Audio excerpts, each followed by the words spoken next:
আজকে আমাদের বাড়ির কাজে শুরু হওয়ার দ্বিতীয় দিন।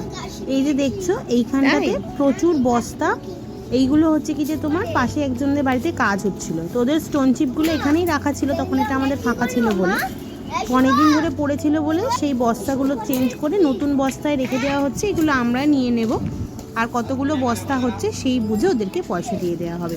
ত্রিশুলাং শুভর সঙ্গে এদিক ওদিক সেদিক করে ঘুরে বেড়াচ্ছিল, আর আমার যে পেয়ারা গাছটা ছিল ওটা কাটা পড়েছে, তো ওইখান থেকে ভাই পাখির জন্য ডালগুলোকে বেছে নিচ্ছিল। ও গাছটা কেটে দিয়েছিল ওরা, ও কিছুটা কেটে নিয়েছিল, সেখান থেকে ডালগুলো থেকে মানে ডালগুলোকে আর কি বেছে নিয়ে নিচ্ছিল। ব্যাস এই জায়গাটাও ক্লিন করা হয়ে গেছে, এখানে আমাদের মালপত্র রাখা হবে, আর ওই জায়গাটাও ক্লিন করা মোটামুটি হয়ে গেছে।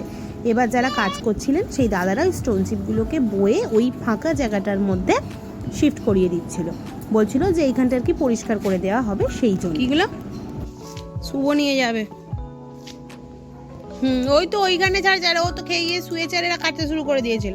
কিছু ডাল ওই নোংরার ওখানে ফেলে দিয়েছে, বললে এটা এনে আমি সাইজ করে নিচ্ছি। কি করছিস মাম্মা? কাজ করতে এসছিস? ওখানে কে আছে?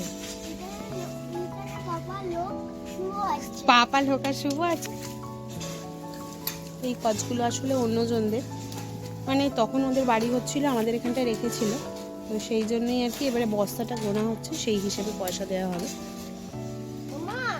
খেয়ে এই জাস্ট তুষারবাবু এলো, খেয়ে দিয়ে আবার লেগে পড়েছে। বলো, লাঠি নিয়ে এসছো?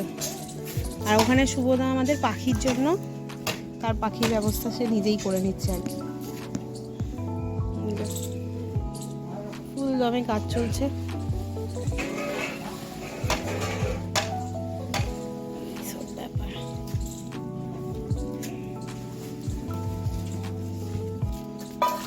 এই বাড়ির অবস্থা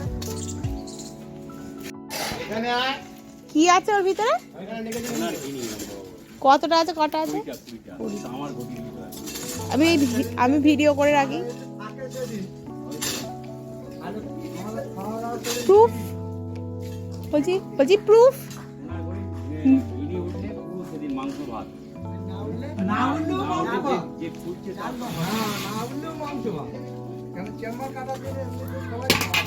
তোমার কোন দিন খাওয়ায় না তোমাকে বুঝতে পারছি না। যেদিন গৃহ প্রবেশ হলো এই যেদিন ভিত পুজো সেদিন বললে তোমাকে খাওয়ায়, আবার বলছে তার জন্য তে কত টাকা করে দেওয়া হচ্ছে? তাহলে চলো এইভাবেই আর কি দিনগুলো কেটে যাক, সুস্থভাবে আমাদের বাড়িটা হয়ে যাক। এর বাইরে আর সত্যিই কিছু চাহিদা নেই এখন এই মুহূর্তে। আর এখানে সমস্ত কিছু বুঝিয়ে দেওয়ার পর এই যে মামা ভাগনায় খুনসুটিও চলছে ফুল দমে কাজের সাথে সাথে। তাহলে দেখা হবে নেক্সট কোনো একটা ভিডিওতে, নেক্সট কোনো একটা ব্লগে। বাড়ির আপডেট অবশ্যই তোমরা পেতে থাকবে, সাপোর্টটা করতে থেকো কিন্তু।